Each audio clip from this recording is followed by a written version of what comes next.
Hello horror fans, this is Wraith Like Wisdom, bringing you another video. I would like to start with a continuation of a story that was on my first video. It is the Walking Angel Dream, and this time it's shared from my youngest daughter's perspective and what she remembers of the dream herself and what she discussed with her siblings. So here we are about to begin. Walking Angel Dream. Looking back on my childhood, I can clearly remember the very first nightmare I ever had. I'm laying in my bed when I hear a noise outside in the front yard. I get up out of my bed and I walked through the kitchen into the front room, and I peeled back the curtain to look out the front window, and that's when I see her.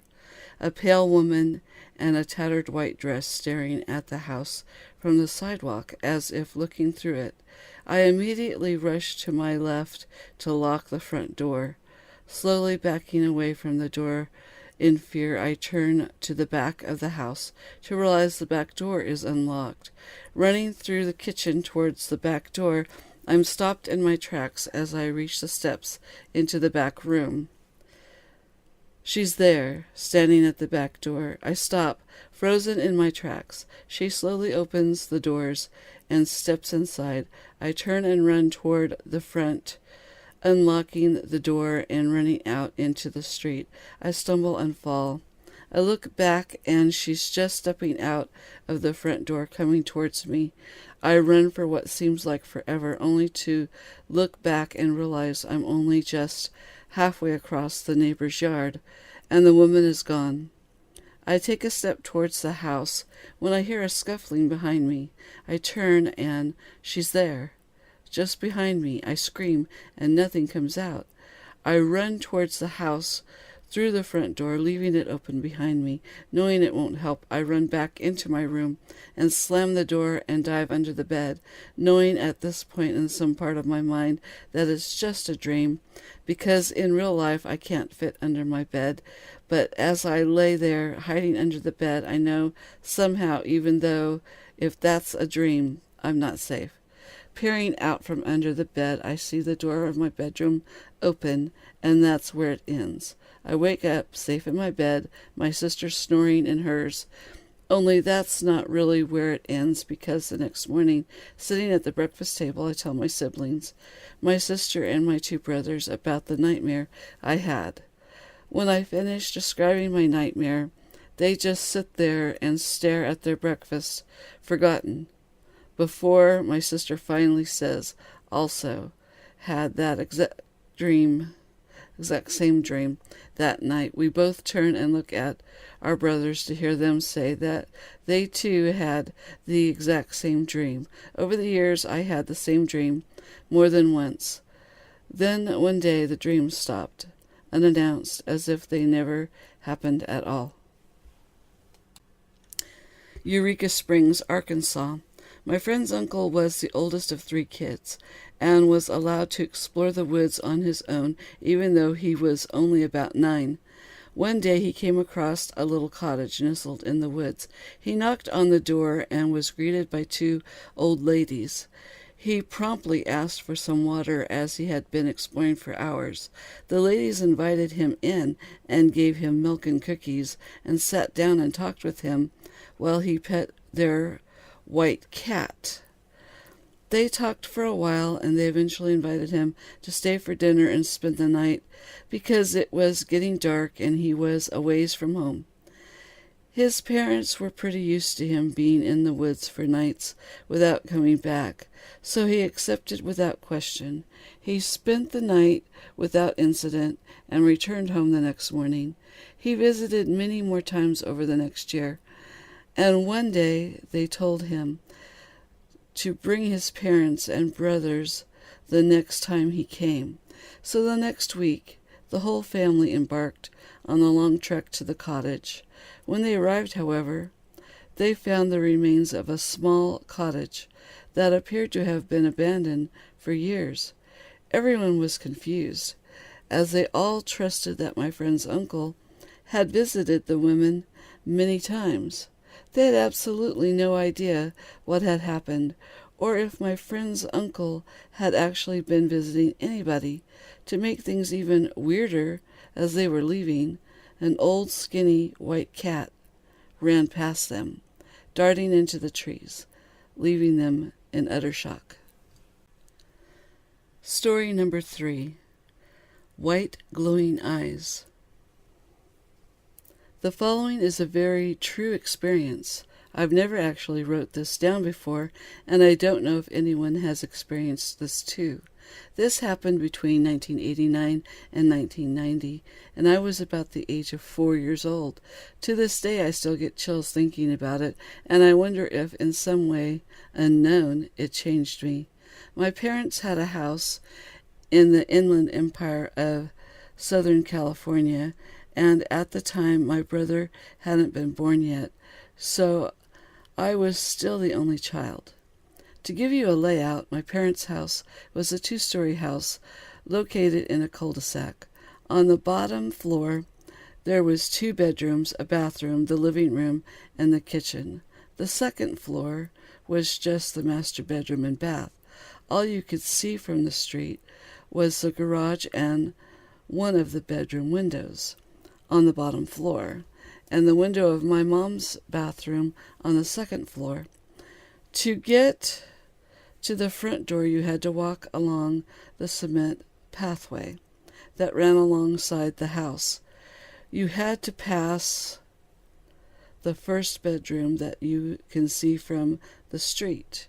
Then you pass the bathroom window, and then another bedroom window, and then you would be at the front door. The backyard was beyond that point. My bedroom at the time was the bedroom next to the front door. Now, for some reason, my blinds weren't completely down to the bottom of the window. There was about a 6-inch gap, with nothing covering it. I was pretty young, so I didn't really care much about it then. The bed was in the middle of the wall across from my bedroom door, and to the left was the window. According to my mom, this all happened right before midnight. My mother was asleep in her room upstairs, and my dad was a policeman that worked nights in another city. I was fast asleep in my room, and out of nowhere I suddenly awoke, looking up at the ceiling. I didn't know what woke me, or if I just popped awake on my own. After my eyes adjusted to the night's light of my bedroom, I sat up and started looking around my room. All of a sudden, something caught my eye at the window in the gap. First, I thought it was the street light reflecting on the window, but I knew for a fact that there was only one street light, and what I was looking at was 2 obvious glowing spots that were spaced apart as if on someone's face. Then I thought, is that a cat looking at me? And yes, I vividly remember thinking these things, trying to debunk this at 4 years old. I had remembered then that my cat Chelsea's eyes would reflect at night, but this looked different than that. The cat's eyes would almost have different colors when reflecting. These were 2 very solid, bright, white, glowing eyes, looking straight at me. I just stared at them, frozen, stiff, trying to make sense of what I'm seeing. I couldn't see a face at all. The eyes were just so bright, nothing else stood out. That void or face around the eyes looked blacker than the night. I thought again, well, if this is a cat, how could a cat be like a person, and why would a cat stand up to stare in my bedroom? The curiosity got me, and I went for it. I flipped my covers off, turned my little 4-year-old body towards the window, and put my feet on the floor. This is the moment the creepiest thing happened, and it will forever be burned into my brain. I got off the bed and got on my knees to get a closer look at this so-called cat, when at this very moment this faceless pair of glowing eyes begins to slowly and steadily tilt to the side, very similar to Michael Myers in Halloween. Eyes still locked on me, not blinking once. The feeling of dread and fear shot through my body. Completely terrified, I burst into tears immediately and booked it down the hallway, through the living room and up the stairs to tell my mom, although I was going as fast as I could. It felt like it took forever. When I got to my mom, I was so upset I couldn't get any words out. Tears were streaming down my face, and my mom was becoming seriously concerned at this point. She was able to calm me down just enough for me to get out the words, There is white eyes looking at me through my window on the bottom. Stutter, crying hard. Are you sure? My mom asked. I cry out, yes. She didn't even go down to look. She just called the police. I don't remember the time it took for them to arrive or what they said because I finally fell asleep in my mom's bed. I do remember faintly waking up to a knock on the door and my mom going to open it. The cop speaks to her and I hear her say, okay, thank you, good night, and she shuts the door.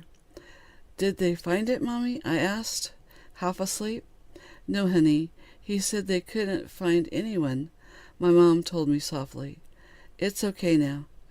Just try to go back to sleep. It's safe to say that the next day my whole window was covered. Years fast forward, and I'm in middle school now. Every now and then I would think about that night. Sometimes I wondered if that moment was real, if those eyes were really there, those unforgettable white eyes. One day a random thought came up, and I asked my mom if she remembered that night. She tells me yes, of course. Why? I don't know, just wondering, I guess, I said. Then my mom proceeds to say, well, I never told you this, but when the deputy came out that night, he told me they made it a priority to get out to our house as soon as they could, because not very long before I called 911, they received another call from someone else, reporting that someone was looking in their window in our same neighborhood.